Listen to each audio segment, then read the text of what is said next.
Ternyata Baradae bisa bebas. Irjen Ferdy Sambo terancam hukuman mati. Ini alasannya. Kapolri Jenderal Listio Sigit Prabowo mengungkapkan sejumlah temuan baru kasus pembunuhan Brigadir J. Kapolri mengungkapkan hal itu berdasarkan temuan tim khusus mengusut kematian Brigadir J di rumah Kadif Propam nonaktif Irjen Ferdy Sambo. Satu dari temuan terbaru tim khusus itu adalah penembakan terhadap Brigadir J yang dilakukan oleh Baradae atas perintah atasannya Irjen Ferdy Sambo. Sehingga peristiwa sebenarnya yang terjadi tidak ada tembak-menembak antara Brigadir J dengan Baradae. Ditemukan perkembangan baru bahwa tidak ditemukan fakta peristiwa tembak-menembak yang dilaporkan awal.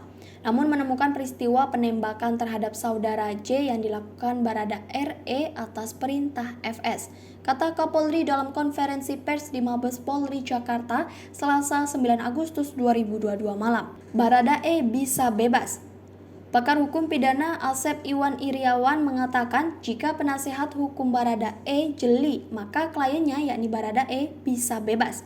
Dengan catatan Baradae dikenakan pasal 51 ayat 1 Kitab Undang-Undang Hukum Pidana. Kalau RE dikenakan pasal 51 ayat 1 maka tidak bisa dipidana. Dia Baradae bisa lepas karena melaksanakan perintah atasan. Ujar Asep dalam dialog di Kompas TV Selasa 9 Agustus 2022 malam.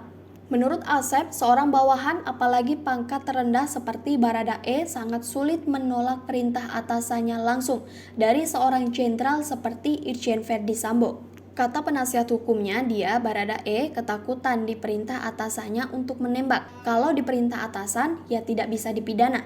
Kalau dibuktikan oleh penasihat hukum, maka ini bagus, ujar Asep. Dijerat pasal lain, Baradae sudah ditetapkan sebagai tersangka kasus pembunuhan Brigadir J di rumah dinas Irjen Ferdy Sambo. Namun oleh polisi, Baradae dijerat pasal 338 Junto, pasal 55 dan 56 KUHP. Perintah atasan.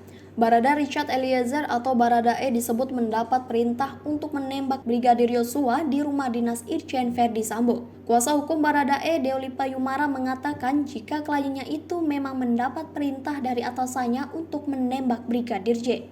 Diketahui bahwa atasan dari Brigadir J yakni Irjen Pol Ferdy Sambo. Hal itu telah diungkapkan Deolipa saat wawancara khusus dengan Wakil Direktur Pemberitaan Tribun Network Domu Ambarita di kawasan Depok, Jawa Barat, Selasa 9 Agustus 2022.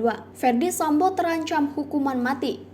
Sementara itu, Kabareskrim Polri Komjen Agus Andrianto dalam konferensi pers tadi malam mengungkapkan Irjen Ferdy Sambo berperan menyuruh tersangka lainnya untuk melakukan penembakan pada Brigadir J. Irjen Ferdy Sambo juga membuat skenario peristiwa seolah-olah terjadi tembak-menembak di rumah dinasnya.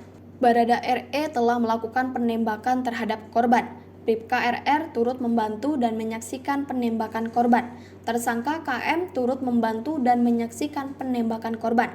Irjen Pol FS menyuruh melakukan dan membuat skenario peristiwa seolah-olah terjadi peristiwa tembak-menembak di rumah dinas Irjen Pol FS di Komplek Duren 3, kata Komjen Agus Selasa 9 Agustus 2022.